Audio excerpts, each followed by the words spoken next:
प्रिय विद्यार्थियों नमस्कार। आपका हमारे गुरु Sikar study hub YouTube channel पर हार्दिक स्वागत है।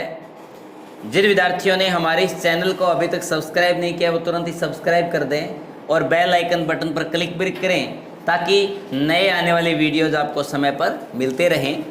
अपन पटवारी, रेलवे, जितनी भी आपकी ये भर्तियाँ होती हैं जिनके अंदर जनरल साइंस टॉपिक आता है, चाहे कांस्टेबल हो, तो जनरल साइंस के अंदर अपन ने जनरल इंट्रोडक्शन के बारे में तो स्टडी की थी, लेकिन आज अपन टॉपिक लेके आए हैं। हम स्टार्ट करेंगे केमिस्ट्री की शुरुआत पदार्थ से। तो सबसे पहले अपनी हेडिंग रहेगी बच्चों पदार्थ, जिसको बच्चों द्रव्य भी बोलते हैं, इसी को बच्चों सब्सटेंस बोलते हैं और इसी को बोलते हैं जी मैटर। पदार्थ या द्रव्य, सब्सटेंस और मैटर।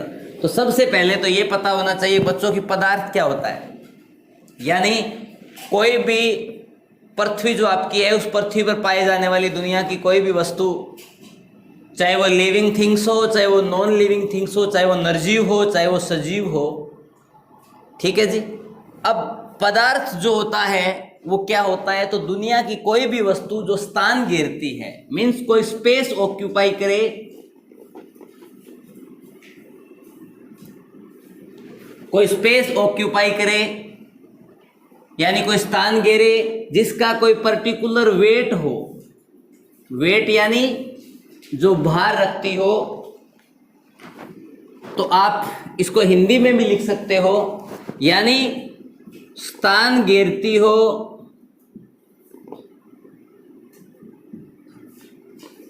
जिसका भार हो, जो दिखाई देती हो,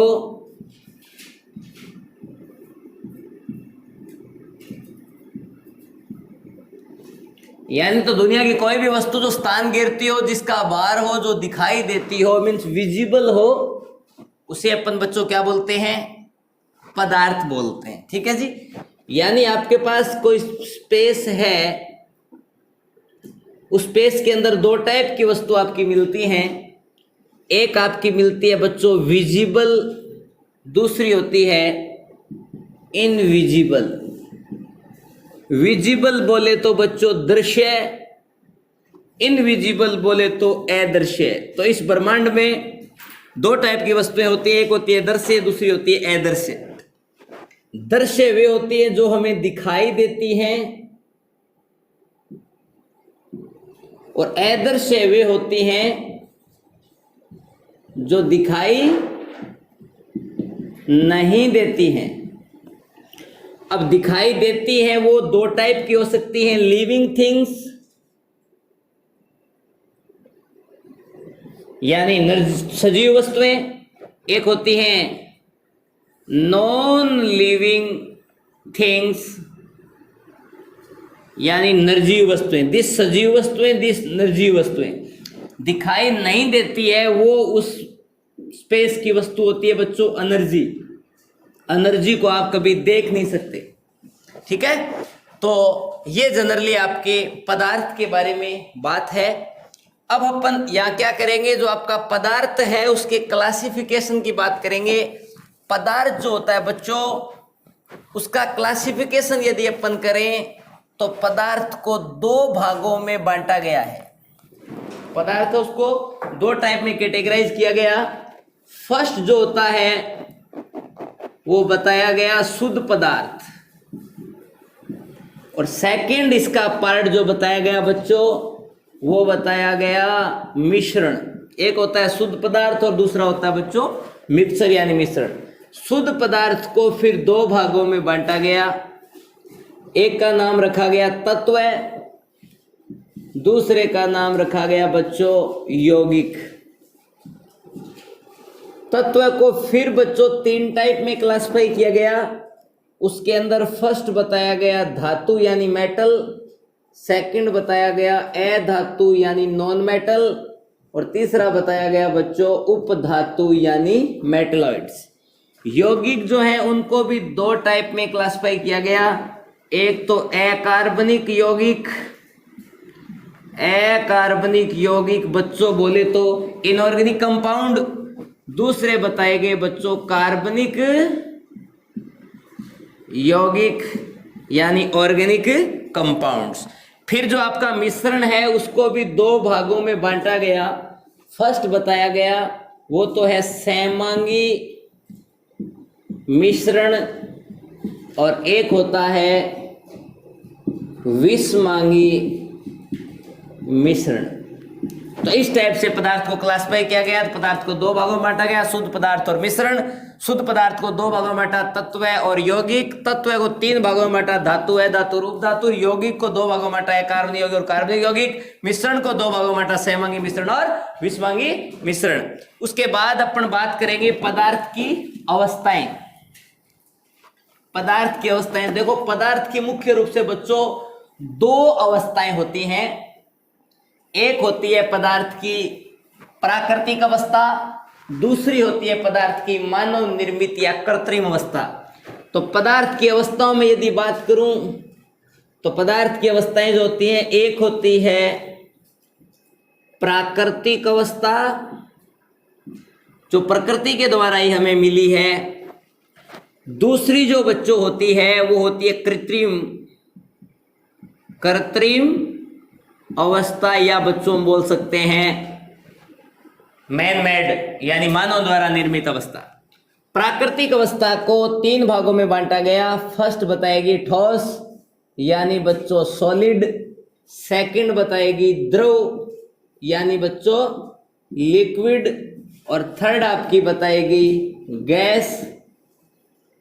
और एक और भी इसके अंदर आती है चौथी, जिसको अपन बोलते हैं प्लाज्मा। और कृत्रिम जो बच्चों आपकी अवस्था होती है, ये अवस्था होती है BEC, जिसको बच्चों अपन बोलते हैं बॉस आइंस्टाइन कंडेंसेट। ये आपकी होती है बॉस आइंस्टाइन कंडेंसेट। तो अपन वन बाय वन सबकी स्टडी करेंगे। पहले हम बात करेंगे ठोस अवस्था की, यानी बच्चों जो पदार्थ होते हैं उनके अरेंजमेंट की बेसिस पे यदि हम अवस्थाओं की बात करें, यानी ये कोई पदार्थ हैं, अणु हैं, क्योंकि आपके जो पदार्थ होते हैं वो या तो बने होते हैं परमाणुओं से, या उसमें होते हैं अणु, या इसमें होते हैं आयन्स। पदार्थ में हो सकते हैं परमाणु, अणु, आयन, इससे बन के बनते हैं। तो ठोस क्या होते हैं? जिनका आकार निश्चित हो। ठोस पदार्थ कौन से होते हैं बच्चों? जिनका आकार निश्चित हो। आकार निश्चित होगा तो आयतन भी बच्चों क्या होगा? निश्चित होगा। आयतन निश्चित हो, घनत्व ज्यादा हो, यानी बहुत ज्यादा घनत्व रखते हैं। आकार निश्चित हो, आयतन निश्चित हो, घनत्व ज्यादा हो, और अंतरा आणविक बल प्रबल हो। ठीक है, यानी ये जो अणु या परमाणु जो हैं उनके बीच में जो स्पेस है वो बहुत कम होता है। मीन्स इस टाइप से ये पैक्ड रहते हैं किसी पर्टिकुलर क्रिस्टल के अंदर। इस टाइप इनकी पैकिंग होती है, इनके बीच में स्पेस बहुत कम होता है। अब बच्चों यदि अपन लिक्विड की बात करें तो बच्चों आकार अनिश्चित, इनका आकार अनिश्चित होता है। आयतन जो होता है बच्चों वो होता है निश्चित। जैसे पानी आपका क्या है? लिक्विड है, तो पानी को आप जिस पात्र में डालेंगे वो जगह तो उतनी घेरेगा, चाहे उसको किसी भी पात्र में डाल लें, लेकिन आकार जो है वो पात्र के जैसे हो जाता है। आप इसको किसी गोल पेंदे के फ्लास्क में उसको डालेंगे तो उसको गोलाकार आकार ग्रहण कर लेगा। यदि बेलनाकार किसी पात्र में डालेंगे तो बेलनाकार आकार ग्रहण कर लेगा, है ना। और उसके बाद घनत्व जो होता है वो इनकी तुलना में थोड़ा कम होता है। कंपैरिजन में बात चल रही है ठोसों के साथ। अंतराण्विक बल, अंतराण्विक बल जो होता है वो ठोसों की तुलना में कम होता है। यानी ये जो अणु होते हैं उनके बीच में थोड़ा थोड़ा क्या होता है बच्चों? गैप होता है। ये अंतराण्विक बल कम होता है और अंतरा कोशिकीय अवकाश जो होता है वो ज्यादा होता है। इनके बीच में अंतराण्विक अवकाश कम होता है। गैस की यदि बात करें तो आकार भी बच्चों इसका क्या होता है? अनिश्चित। आयतन भी क्या रहता है, अनिश्चित। आकार भी अनिश्चित होता है, आयतन भी अनिश्चित होता है, और जो घनत्व होता है, घनत्व बहुत कम होता है, और अंतराण्विक आकर्षण भी बहुत कम होता है, और इनके अणुओं के बीच में अत्यधिक दूरियां पाई जाती हैं। अब देखिएगा, एक प्लाज्मा अवस्था होती है, तो अपन इसके बारे में डिटेल से स्टडी करें तो देखिएगा अलग से अपन इसको पढ़ेंगे, क्योंकि 3 अवस्थाएं ही आप डिटेल से लगभग इन तीनों अवस्थाओं को जिनकी अपन ने बात की है वो लगभग लोग जानते हैं। 4th जो आपकी अवस्था आती है बच्चों, प्लाज्मा। तो ये प्लाज्मा अवस्था हर कहीं तो बनती नहीं है। प्लाज्मा जो बच्चों अवस्था होती है वो या तो आपको स्टार तारों पे या फिर आपका जो सूर्य है वहां पर देखने को मिलती है। तो आपकी 4th जो अवस्था होती है बच्चों, उसका नाम है प्लाज्मा। ठीक है, सबसे पहले तो आपको ये पता होना चाहिए कि जो प्लाज्मा होती है इसकी डिस्कवरी किसने की थी। तो इसकी जो डिस्कवरी की थी बच्चों, वो 1879 के अंदर डिस्कवरी हुई थी, यानी इसकी खोज हुई थी। और खोज किसने की थी बच्चों, विलियम क्रुक्स ने। विलियम क्रुक्स ने इसकी खोज की थी। और ये जो प्लाज्मा जो नाम है बच्चों, ये 1928 में इरविन लैंगम्यूर ने दिया था। 1928 में इरविन लैंगम्यूर ने इसका नाम दिया था। अब क्वेश्चन ये है कि ये प्लाज्मा अवस्था हर कहीं तो मिलती नहीं, या तो ये प्लाज्मा अवस्था कहाँ मिलती है, स्टार तारे जो होते हैं वहां मिलती है स्टार्स पे, या फिर सन जो आपका सूर्य होता है वहां देखने को मिलती है। ठीक है, अब देखने वाला मेन यहाँ जो पॉइंट है वो क्या है कि ये प्लाज्मा अवस्था जो होती है वो कैसे बनती है। आपके पास बच्चों कोई गैस है, उस गैस को क्या करना है, आपको आयनित करना है, मीन्स इसका करना है आयोनाइजेशन। और बच्चों गैस का आयोनाइजेशन करने के लिए आपको क्या चाहिएगा, हाई टेम्परेचर, यानी बच्चों उच्च ताप। और ये ताप जनरली यहाँ तो मिलता नहीं है, इतना टेम्परेचर तो सन वगैरह सूर्य वगैरह होते हैं उनके पास मिलते हैं। तो ये गैस क्या हो जाती है, आयनित हो जाती है। और गैस आयनित होगी तो 2 पार्टिकल्स बनेंगे, पॉजिटिव पार्टिकल और नेगेटिव पार्टिकल। 2 टाइप की कंडीशंस बनती हैं, धनावेश और ऋणावेश। आयन 2 ही प्रकार के होते हैं ना, धनावेशित आयन और ऋणावेशित आयन। तो 2 पार्टिकल बनते हैं। तो यहां कुछ ऐसे बादल से बन जाते हैं। यहां देखोगे तो आयनों के क्या बन जाते हैं, बादल से बन जाते हैं बच्चों। इसको ही नाम दिया गया था क्या, प्लाज्मा। ठीक है, यानी गैस जो होती है उसको आयनित किया जाता है हाई टेम्परेचर पे, तो पॉजिटिव और नेगेटिव पार्टिकल्स के बादल बन जाते हैं, और इस अवस्था का नाम बच्चों दिया गया प्लाज्मा। ठीक है, तो ये आपकी 4थी अवस्था होती है बच्चों, प्लाज्मा। तो इसकी डिस्कवरी की थी विलियम क्रुक्स ने, और इसका जो नाम दिया गया था वो नाम दिया था 1928 के अंदर इरविन लैंगम्यूर ने। अब इसकी बच्चों 5वीं अवस्था आती है, उसका नाम है BeC। B for boss, E for Einstein, C for condensate. तो BeC का पूरा नाम जाने पहले तो, बोस आइंस्टीन कंडेंसेट। अब इसका नाम ये क्यों पड़ा, बोस है वो एक भारतीय वैज्ञानिक है जिसका नाम है सत्येंद्र नाथ बोस। क्या नाम है बच्चों, सत्येंद्र नाथ बोस। और एक आपके जो आधुनिक भौतिक विज्ञान के जनक, फादर ऑफ मॉडर्न फिजिक्स, किसको बोला जाता है बच्चों, अल्बर्ट आइंस्टीन को। तो दूसरे जो साइंटिस्ट यहाँ आते हैं बच्चों वो आते हैं अल्बर्ट आइंस्टीन। कौन से साइंटिस्ट हैं, अल्बर्ट आइंस्टीन। तो अल्बर्ट आइंस्टीन और सत्येंद्र नाथ बोस ने ये गैस बनाई थी, इसलिए इनका नाम रखा गया BeC, बॉस आइंस्टीन कंडेंसेट। तो सबसे पहले क्वेश्चन ये है कि ये बात कब की है, तो ये बात है बच्चों 1924-25 की, 1924-25। ठीक है जी। उसके बाद यह ध्यान रखने वाली बात यह है कि ये जो साइंटिस्ट हैं उन्होंने क्या किया, एक पार्टिकल खोजा था और वो पार्टिकल था, उसका नाम था हिग्स बोसोन। इन साइंटिस्ट ने एक पार्टिकल डिस्कवर किया और उस पार्टिकल का नाम था बच्चों हिग्स बोसोन। और ये जो बच्चों आपका हिग्स बोसोन पार्टिकल होता है, इसको बच्चों गॉड पार्टिकल भी बोलते हैं। क्या बोलते हैं? गॉड पार्टिकल बोले तो बच्चों ईश्वरीय कण, ये आपका होता है ईश्वरीय कण। तो हिग्स बोसोन को निम्न ताप क्या किया गया, ये हिग्स बोसोन जो आपका पार्टिकल है उसको दिया गया बच्चों लो टेम्परेचर। लो टेम्परेचर कितना? परम शून्य ताप। परम शून्य ताप कितना होता है बच्चों? 0 केल्विन टेम्परेचर। 0 केल्विन टेम्परेचर कितना होता है बच्चों? 273.15 केल्विन। यानी 0 केल्विन से नीचे माइनस में कभी केल्विन नहीं होती। बहुत बार एग्जाम्स में क्वेश्चन पूछा जाता है निम्न में से कौन सा तापमान पॉसिबल नहीं है, तो कभी भी केल्विन में बच्चों जो टेम्परेचर होता है माइनस में केल्विन टेम्परेचर पॉसिबल नहीं होता है। ठीक है जी।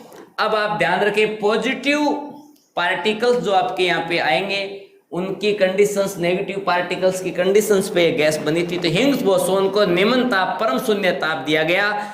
तो मिनिमम पॉसिबल टेम्परेचर जो था यानी 273.15 केल्विन जो माइनस में था वो टेम्परेचर दिया गया, जिससे ऐसा भी बताया जाता है कि ये हिग्स बोसोन पार्टिकल होता है डेवलपमेंट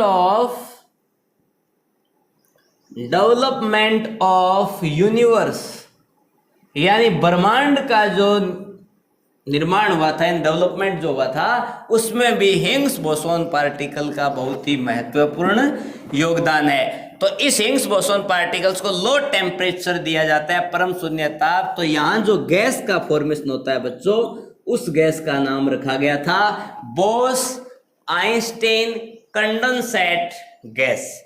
तो ये बच्चों जनरली आपका पदार्थ है और पदार्थ की अवस्थाएं हैं, क्या होती है ठोस, क्या होती है द्रव, क्या होती है गैस, क्या होती है प्लाज्मा और क्या होती है बीईसी। अब आपको मैं यहाँ इन गैसों के कन्वर्जन सिखाऊंगा कि इस गैस को इसमें बदलना क्या कहलाता है। ठीक है, एक गैस को दूसरे में बदलते हैं तो उसको नाम क्या देते हैं। तो देखिएगा बच्चों, आपने कभी कोई ठोस चीज देखी होगी कि आप ठोस को किस में बदलते हो? द्रव में। सपोज आपके पास कोई ठोस है, ठोस जिसको अपन बच्चों बोलते हैं सॉलिड। सॉलिड को बच्चों आप कभी बदलते हो द्रव में यानी लिक्विड में। तो सॉलिड को आपने किस में बदला? लिक्विड में। जब बच्चों आप सॉलिड को लिक्विड में चेंज करते हो तो उस केस में क्या नाम देते हो कि ठोस है वो द्रव में बदल गया। मीन्स यहां बच्चों क्या हो गया? गलन हो गया। क्या हो गया? गलन हो गया। ठीक है, तो आप इसको नाम देते हो गलन। और यहां जो टेम्परेचर दिया जाता है बच्चों, उस टेम्परेचर को बोलते हैं गलनांक यानी मेल्टिंग पॉइंट। और बच्चों द्रव को बदला जाता है गैस में। किसमें बदलते हैं? गैस में। द्रव को जब गैस में बदला जाता है उसको बच्चों अपन बोलते हैं वाष्पन, या इसी का नाम होता है क्वथन। क्या बोलते हैं? क्वथन। और यहाँ जो टेम्परेचर दिया जाता है उसको बोलते हैं क्वथनांक, यानी बच्चों बोलते हैं बॉइलिंग पॉइंट। ठीक है जी। अब क्वेश्चन ये है कि गैस को यदि आपने आयनन कर दिया, गैस का आयनन, तब अवस्था बनती है बच्चों प्लाज्मा। कौन सी अवस्था बनती है? प्लाज्मा। ठीक है, यानी आयनन,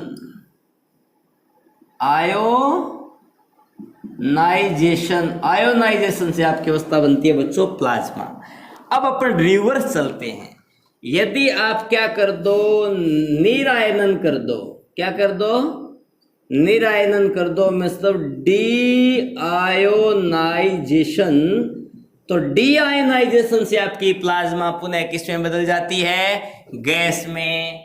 और आपकी गैस जो है उसको आपको बदलना हो बच्चों द्रव में, तो गैस को जब बच्चों द्रव में बदलते हैं तो उसको अपन क्या कहते हैं, द्रवण कहते हैं। क्या कहते हैं बच्चों, द्रवण, या इसी का नाम होता है बच्चों संघनन। क्या नाम होता है, संघनन। और जब बच्चों संघनन को बच्चों बोलते हैं कंडेंसेशन। क्या बोलते हैं, कंडेंसेशन। और द्रव को कभी आपको ठोस में बदलना हो तो उसको बच्चों अपन क्या कहेंगे, हिमांक। हिमांक कहते हैं उस तापमान को तो। और उसको अपन कहेंगे हिमीकरण, हिमीकरण या जमना, जिसको अपन बोलते हैं फ्रीजिंग। क्या बोलते हैं, फ्रीजिंग। अब क्वेश्चन ये है कि ठोस को द्रव में बदलना गलन, द्रव को गैस में बदलना वाष्पन यानी क्वथन, गैस को आयोनाइज करना यानी प्लाज्मा, और प्लाज्मा को वापस गैस में बदलना निआयनन हो गया, और गैस को द्रव में बदलना द्रवण यानी संघनन कंडेंसेशन हो गया, और द्रव को ठोस में बदलना हिमीकरण यानी हिमांक फ्रीजिंग पॉइंट हो गया। अब क्वेश्चन एक बचता है कि आप डायरेक्ट क्या करो, सॉलिड से बदलना चाहो गैस में, ठोस डायरेक्ट किस में बदल जाए, गैस में। बच्चों आप इसको बोलते हो उद्रवपातन। क्या बोलते हैं इसे, उद्रवपातन। एक नई टर्म भी आती है इसके लिए, उदात्तीकरण। ठीक है, इसको बच्चों बोलते हैं सब्लिमेशन। क्या बोलते हैं, सब्लिमेशन। तो ठोस को द्रव में बदलना, ठोस को डायरेक्टली आपको किस में बदलना है बच्चों, गैस में बदलना है, तो उसे बोलते हैं उद्रवपातन। और आपसे कोई ये पूछे कि गैस को बदलना हो कभी ठोस में, तो उसको बोलते हैं निक्षेपण। क्या बोलते हैं, निक्षेपण बोलते हैं। यानी निक्षेपित हो गई कोई वस्तु, डिसोसिएट हो गई, है ना। तो ये है इनको चेंज करने के कुछ मेथड्स। लेकिन उद्रवपातन के कोई एग्जाम्पल आप बता सकते हो जो ठोस से द्रव में बदले। उसमें एक एग्जाम्पल आपका आता है कपूर की गोली, आपने देखी होगी, उसको जब आप गर्म करोगे तो ठोस से द्रव में नहीं बदलेगी, डायरेक्ट गैस से बदलेगी। नेफ्थलीन जो है आपकी, उसमें भी ऐसा ही होता है। आयोडीन में भी आपका ऐसा होता है। शुष्क बर्फ जो होती है ना बच्चों, जिसको अपन बोलते हैं ठोस CO2, उसमें भी ऐसा ही होता है। और एक होता है बच्चों बेंजोइक एसिड, है ना। ये बेंजोइक अम्ल जो होता है बच्चों, उसके अंदर भी ऐसा ही केस देखने को मिलता है। तो ये थी बच्चों पदार्थ की पांचों अवस्थाएं और इन अवस्थाओं का कन्वर्जन। इसके आगे जो टॉपिक्स है उसको अपन भी कंटिन्यू नेक्स्ट वीडियो में पढ़ेंगे। अपने वीडियोस को ज्यादा से ज्यादा शेयर और लाइक करें, सब्सक्राइब करें, बेल आइकन बटन पे क्लिक करें ताकि नए आने वाले वीडियोस आपको समय पर मिलते रहें। ये टॉपिक्स आपको रेगुलर मिलते रहेंगे। ज्यादा से ज्यादा बच्चों के साथ इस टॉपिक्स को शेयर करें। Okay, bye.